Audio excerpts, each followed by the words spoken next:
One of the most common garment details that you'll find, both historically and today, are pleats.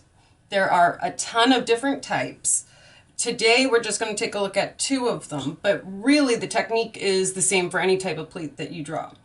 We are going to look at the box pleat, which I have here, and a kick pleat. So first we'll look at the box pleat. The box pleat is very commonly found on the back of a buttoned up collar shirt, like I have here. We have the yoke on the top here, along the shoulder, which is the fitted shoulder piece. And then from that yoke seam, I have a box pleat. So all a box pleat is two folds of fabric that meet in the middle. So these two red dotted lines here, these meet together at that red line in the middle, or marking in the middle. And then our inside fold is this pencil line. And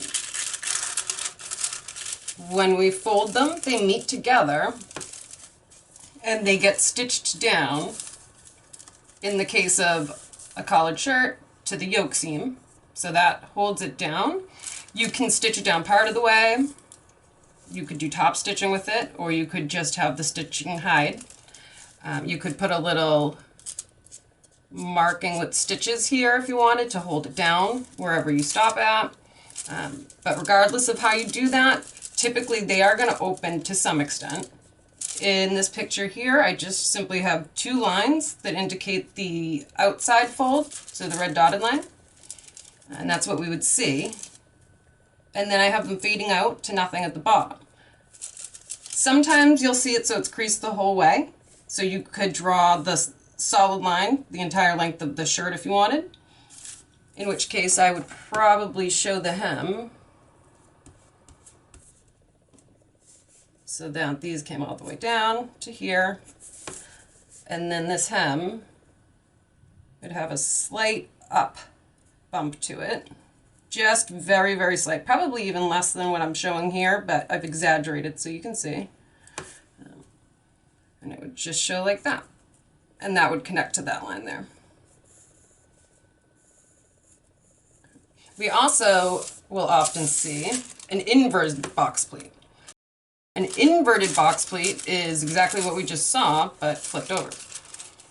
So in which case you'll see it's stitched down at the top, and we'll just see the two lines, but they'll be wide apart. So instead of together here in the middle, you would see them on the sides here, and they would do the same thing. Again, you could fade them or not, up to you. Or we even sometimes will see these lines super, super wide. So it almost becomes two separate pleats, but really what it is very, very wide box pleat. That's the box pleat. We see that, like I said, all the time on a button-up collar shirt. You're always going to have something going on back here for fit. So that's the most common. We also see it a lot of time on a skirt, at the center front of a skirt. Usually you picture a knee-length skirt. And you can see them in many other places too. The second type of pleat we're looking at here is the knife pleat.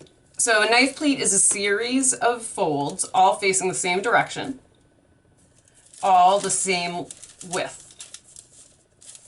So we have, if we open this up, I've color-coded my pleats here. I have a solid line for my outside fold, which meets up here with this further line. And in the middle I have my inside fold, so that's one pleat. And then the next pleat is the same size, so that when they meet up, this pleat meets with this pleat. So there's not any overlapping pleats, and that gives a nice smooth look. And it just keeps going. You could have just three on the front of a skirt if you wanted. On the side, sometimes that's a very pretty look. Often we'll see them all the way around the skirt. To draw that, we need to figure out how they're being held down. So usually it'd be a waistband. You could do it in the back of a shirt right here if you wanted, and the yoke would hold it down. But again, something's always going to have to hold down your pleat. And then same as with the box pleat, we can stitch it down part of the way if we want, or not. Whatever you choose. You can show top stitching, which would just simply be a series of dashed lines. Obviously on our skirt it would be tiny, tiny, tiny, so you need a really sharp pencil. Now let's draw a knife pleat skirt. So with the box pleat we talked about fading out that line. So we can draw a pleat where it fades out, so we'd have that dark line for the fold that fades out as it goes towards the hem or the bottom of whatever the garment is.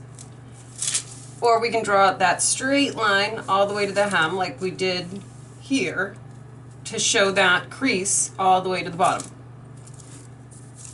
With this particular skirt, we're talking about knife pleats that are creased all the way to the hem. So that's the case with a lot of skirts. You'll see with accordion pleats and all different types, especially when they go around the whole skirt. So we want to draw these lines all the way to the hem, and we want them to all be the same size. The first thing I'll do is plan it out. It's going to start from the waistband. That will be where all the pleats come from. So I have the side seam, and I've already drawn the outline of my skirt, of course, you can see. So that's drawn on this side of the page as my guideline. And then I'm going to build my pleats on this side. Let's make them somewhat large, and that way we can see what's happening a little easier. They can be as wide or as skinny as you want, just make them all the same size. And then we need them to go to the hem equally. So they'll be wider along the hem than they are at the waist. So I'll start in the middle and mark them on the hem. This particular skirt is stationary. Spread them out.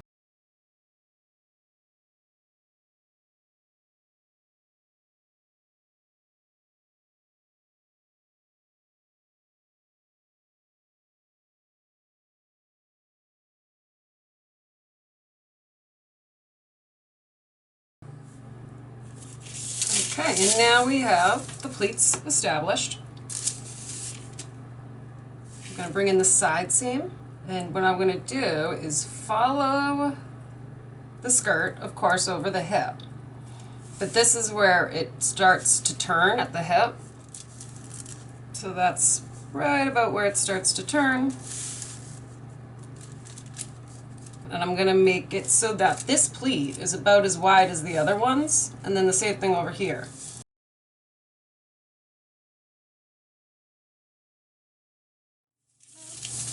And now we just have to create that hem. So with the hem, we want to show these pleats opening up a little bit because that's what's happening. That's how they get wider. So it creates a jagged line. Similar to what happens with the fullness when we add it. So along this guideline, I'm going to start at the guideline and go just below it. And that's going to come to a point. And then again at the guideline, and then just below it.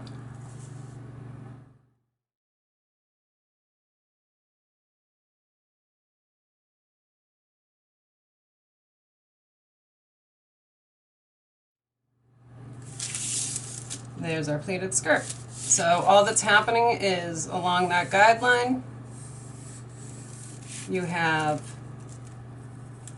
the pleat. This is the outside fold, and then it's coming from behind, back out to the next outside fold, and back up, and so on and so on. If we had an accordion pleat, it would look like this along the hem. And you would have pleat lines coming from each point. And that would be your accordion pleat. And so there's all different types of pleats. They're all pretty much drawn in this same manner. And that's about it. They're pretty easy and really versatile, so try to have some fun with them and put them in different places, and just remember that gravity is going to pretty much always pull them down.